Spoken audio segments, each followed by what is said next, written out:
qu'on va retrouver Dolores Mazzola tout de suite. Alors, on a des petites merveilles sur le plateau, mais alors Dolores, elle est avec des merveilles qui relèvent du grand art. Là, je dis pas que c'est pas du grand art, ça, n'est-ce pas? Oui, oui, Alain, effectivement, des merveilles qui relèvent du grand art. Et je peux le dire, je touche du doigt ce métier d'éventailliste grâce à Frédéric Gay, qui va nous montrer maintenant un geste, un des éléments essentiels de la profession. Frédéric, qu'est-ce qu'on va faire ? Alors là, on va partir sur quelque chose d'un peu plus contemporain, parce qu'on a vu ensemble qu'il y avait une dimension vraiment patrimoniale dans l'objet. Mais là, je vais partir sur une production d'un éventail un peu plus fun. Donc là, je viens de découper le grand tour à la main pour avoir à peu près le diamètre qu'aura notre éventail au final.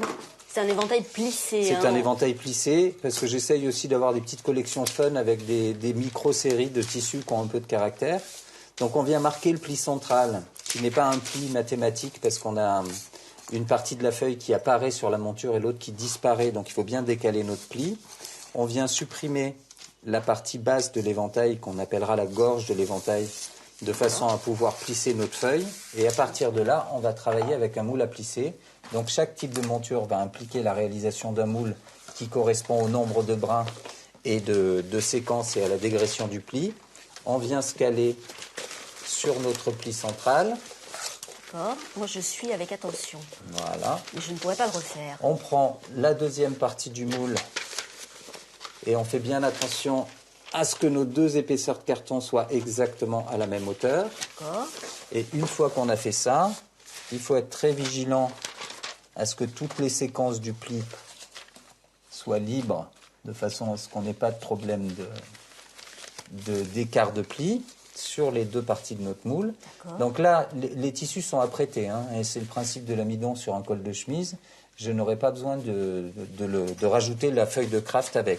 Et le geste, on pousse, on ramène et on porte. Ah oui, mais ça va très très vite.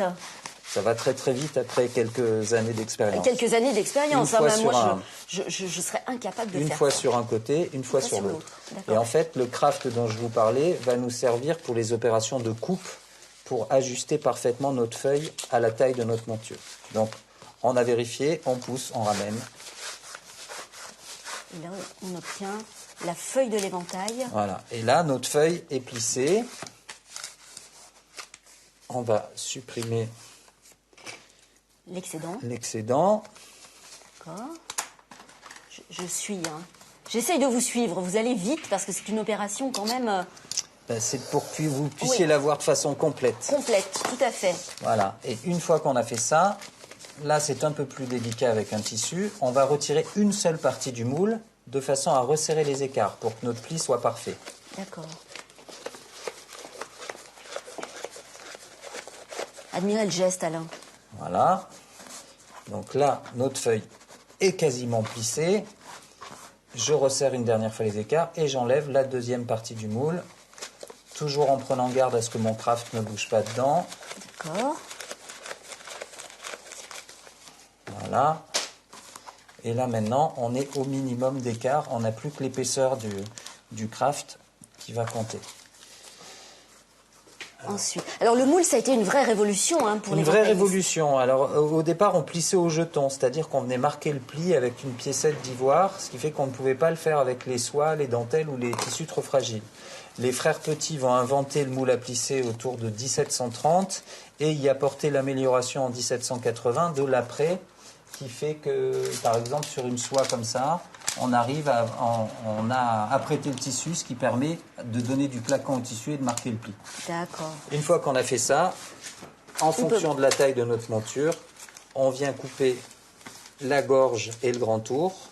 Donc je vous rappelle que la gorge, c'est le petit diamètre où apparaît la monture dessous, et le grand tour, le diamètre extérieur à l'éventail. Bon, on apprend des termes techniques. Hein. Et si vous voulez, parce que je l'avais préparé en deux fois pour que ce soit un peu plus parlant, on va se laisser celui-ci là. De côté. Comme ça. D'accord. Et le deuxième a été préparé là, avec le même type de tissu. Donc à chaque fois, moi je travaille essentiellement sur de la haute couture et de la pièce unique, mais je fais aussi quelques pièces fun, mais sur des micro-collections de 3 ou 4 pièces. Une fois qu'on a coupé notre gorge, ce que je viens de vous montrer, et qu'on a ajusté notre grand tour, on vient encoller notre panache arrière.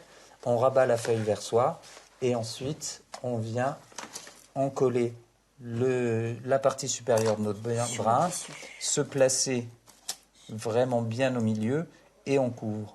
Et c'est de cette manière-là, ainsi de suite, qu'on va finir par pouvoir avoir un objet qui sera monté et donc au final notre éventail qui ressemblera à peu près à ça.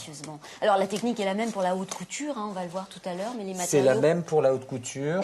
On a, et le plissage est vraiment l'opération fondamentale parce qu'il faut vraiment que le plissage soit parfait. Parce que comme toutes les opérations de décor sont faites au préalable, si on a un plissage qui est décalé ou qui situe mal, par exemple, si un personnage a un visage qui est trop près du bord et que c'est coupé, c'est qu'on a mal placé notre feuille dans le moule et c'est raté. C'est à refaire.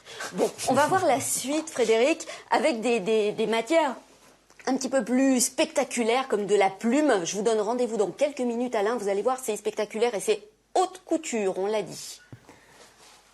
Dolores, avec Véronique Desroches, on avait les yeux rivés sur l'écran, tellement c'est intéressant. N'est-il pas, Véronique? Magnifique. Pourtant, il y a des choses passionnantes à raconter aussi du côté des marionnettes.